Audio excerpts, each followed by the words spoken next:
মহারাজ কৃষ্ণচন্দ্রের একজন বিধবা পিসি ছিলেন।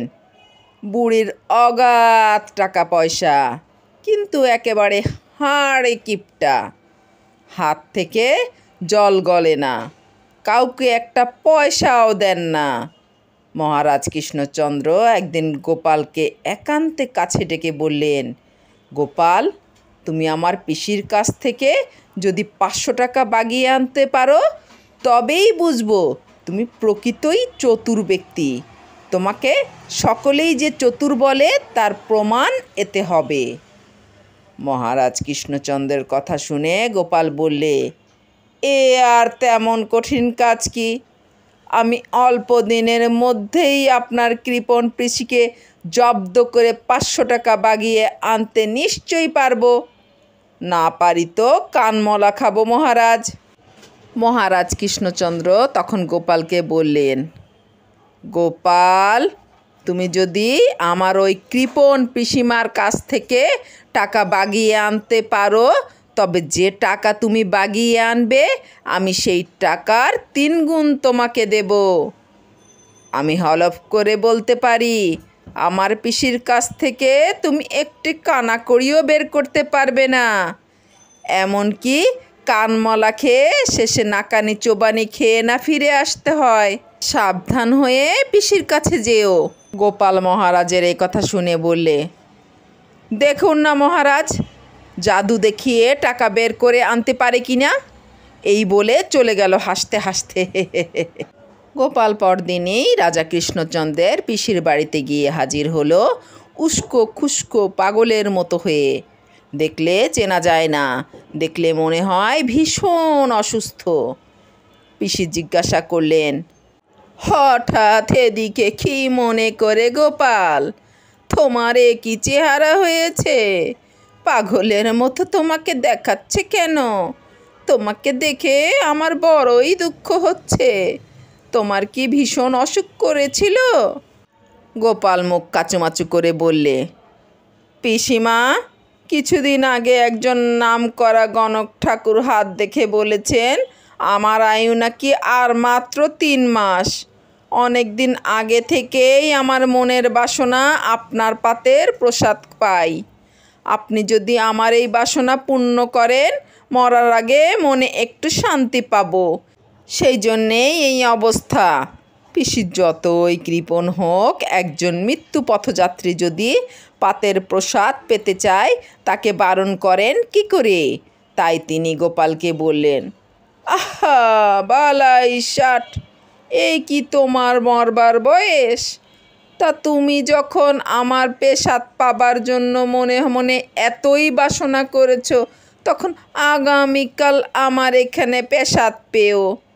তবে জানো তো বাবা, আমি বিধবা এবং বৈষ্ণবী হয়েছি, শুদ্ধ নিরামিষ খাই। তোমার কি আমিষ খাওয়া মুখে নিরামিষ তরি তরকারি রুচবে? যদি রুচে তবে ভালোই। গোপাল বললে, খুব রুচবে পিসিমা। আমিও নিরামিষ আহার সবচেয়ে ভালোবাসি। আজকাল যা বাজার, রোজ মাছ মাংস পাবই বা কোথা থেকে?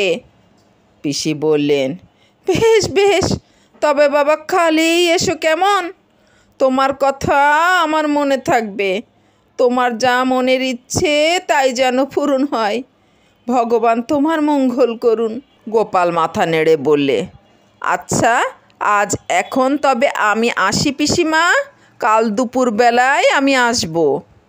পরদিন গোপাল ছেলেকে নিয়ে পুকুর থেকে কিছু কুচো চিংড়ি ধরে ভালো করে সিদ্ধ করে ট্যাকে গুজে নিয়ে রাজা কৃষ্ণচন্দ্রের পিসিমার মহলে হাজির হলো দুপুরবেলায় পেশাদ পাবে বলে।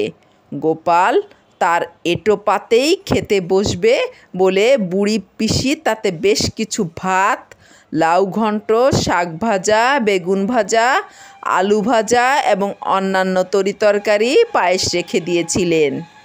গোপাল পিসির এঁটো পাতেই খেতে বসলো আয়েশ করে।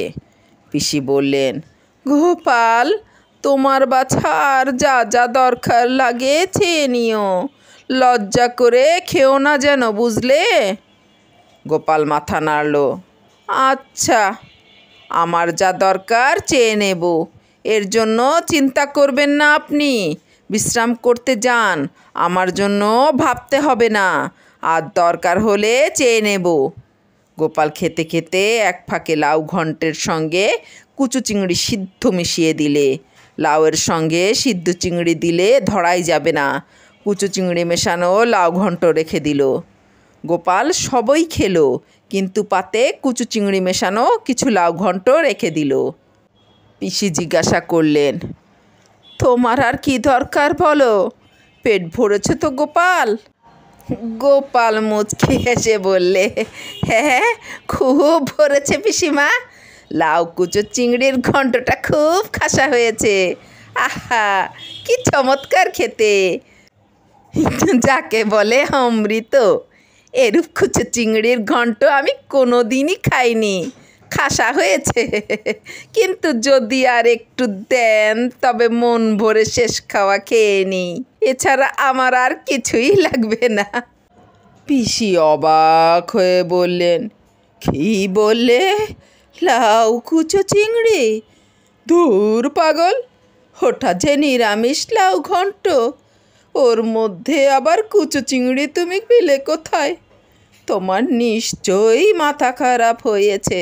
গোপাল তখন মুচকি হেসে বললে, বিশ্বাস না হয় আপনার ঝিকে ডেকেই দেখান না কেন, আমার পাতে এখনও একটুখানি লাউ ঘন্ট পড়ে রয়েছে যে।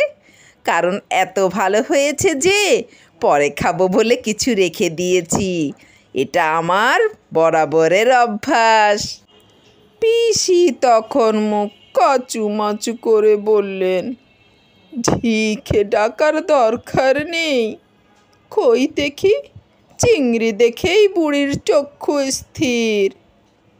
যাক বাবা, বুড়ো মানুষ, কোথায় কি ভুল করে ফেলেছি এ কথা যেন আর পাঁচ কান করো না।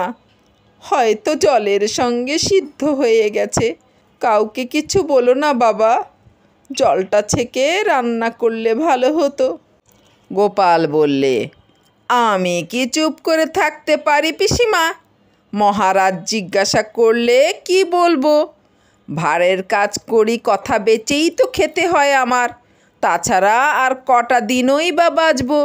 মরার আগে মিথ্যে কথা বলে পাপ বাড়িয়ে লাভ কি? ছেলেপুলেদের জন্যে যদি কিছু না রেখে যেতে পারি, তবে তাদের পথে পথে ভিক্ষে করে বেড়াতে হবে। মহারাজকেও আমি মিথ্যে কথা বলতেই পারবো না। খাওয়ার কথা মহারাজ জিজ্ঞাসা করলে সত্যি কথা তাকে বলতেই হবে। পরে যদি শুনেন রাগ করবেন। কৃপণ পিসি তখন গোপালকে ঠান্ডা রাখার জন্য বললেন, আমি না হয় তোমাকে 2 টাকা দিচ্ছি।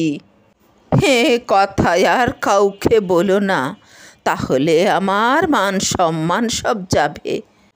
গোপাল তখন মুচকি হেসে বললে, মাত্র 2 টাকা দিয়ে কি আর ভাঁড়ের মুখ বন্ধ রাখা যায় পিসিমা? তাছাড়া টাকা ঘুষ নেওয়াও যে পাপ। না পিসিমা, ও আমি পারবো না। মরার আগে মিথ্যে কথা বলতে কোনো মতেই পারবো না। তবে যদি... পিসি বললেন, থামলে কেন বাবা? তোমার মনের কথা বলো না। যা বলার খুলে বলো, থেমে থেকো না। গোপাল একটু থেমে বললে, আপনার মুখ চেয়ে পাপ কাজও করতে পারি পিসিমা। তবে বাপু 1000 খানেক টাকা লাগবে, তার কম হবে না। যখন মিথ্যে বলতেই হবে, তবে বউ ছেলে মেয়েদের জন্য কিছু বেশি করেই রেখে যাই। গোপালের কথা শুনে কৃপণ পিসি আঁতকে উঠলেন। বলো কি গোপাল, অত টাকা যদি দিতেই হয়, তবে যে আমি তোমার আগে মারা পড়ব। আমি তোমাকে না হয় 20-25 টাকাই দেব, এর বেশি আমার সাধ্যে কুলোবে না। শেষ পর্যন্ত অনেক দর কষাকষির পর গোপালের হাতে 500 টাকা গুনে দিয়ে তবে পিসি রেহাই পেলেন, প্রতিশ্রুত হয়ে যেন মহারাজকে কিছু যাতে না বলে। মহারাজের লোক আড়াল থেকে সব কিছু দেখেছে এবং শুনেছে। সে মহারাজকে সব কথা খুলে বলল। সব কথা শুনে মহারাজ কৃষ্ণচন্দ্র গোপালের বুদ্ধির তারিফ না করে পারলেন না। কথা মতো টাকার 3 গুণ অর্থাৎ 1,500 টাকা দিলেন গোপালকে।